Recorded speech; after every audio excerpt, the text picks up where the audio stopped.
Colby Covington informed the UFC of his decision to retire earlier this week.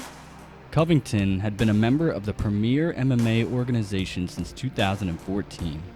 He challenged for the welterweight title several times and even held an interim belt at one point. Covington was just as well known for his antics outside of the cage as his accomplishments inside. As I'm sure you well know, Covington played a sort of MAGA edgelord character in order to promote his fights. As ESPN's Brett Okamoto explained in his article covering Covington's retirement this week, he described Covington as one of the best and most polarizing welterweights of the past decade.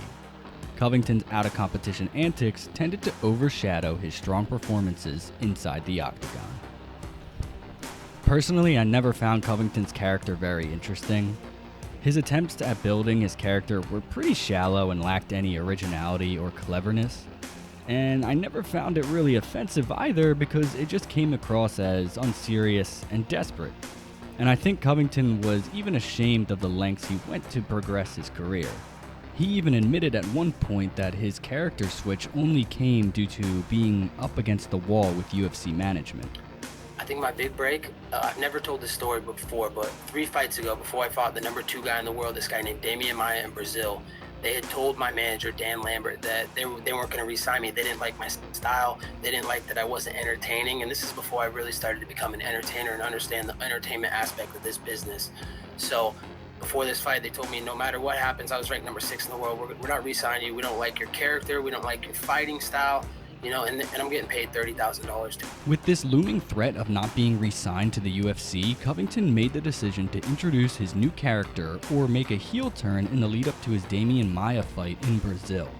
His post-fight interview ended up going viral and perhaps saved his UFC career. I should have knocked him out.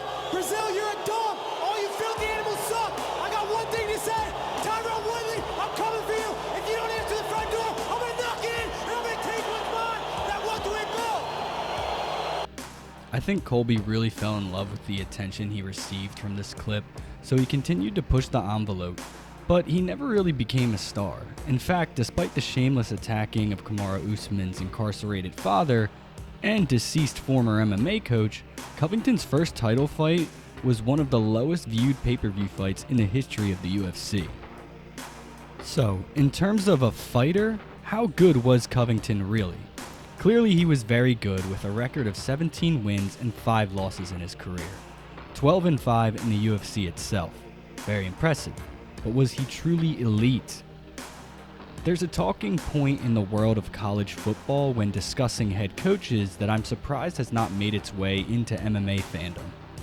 And that is record versus ranked opponents.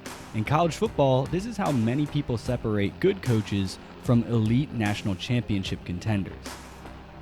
If we take this exercise and apply it to Covington's UFC career, he had a record of 6 wins and 4 losses versus ranked opponents. Now, 3 of his 4 losses came in undisputed title fights against Kamaru Usman twice and Leon Edwards, and the 4th loss came in the final fight of his career against Joaquin Buckley. Truthfully, I think the Buckley fight really showed how Covington's fighting ability had declined with age and made the decision to retire to be the right one. In his prime, I think that fight would look a lot different.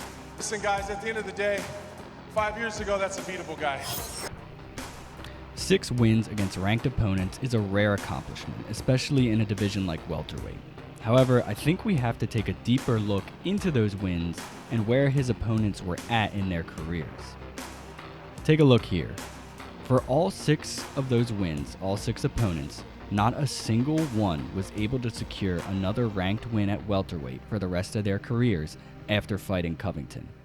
I don't want to completely take away from Colby's victories, but I think it's safe to say that not one of those fighters was truly in their prime when he beat them.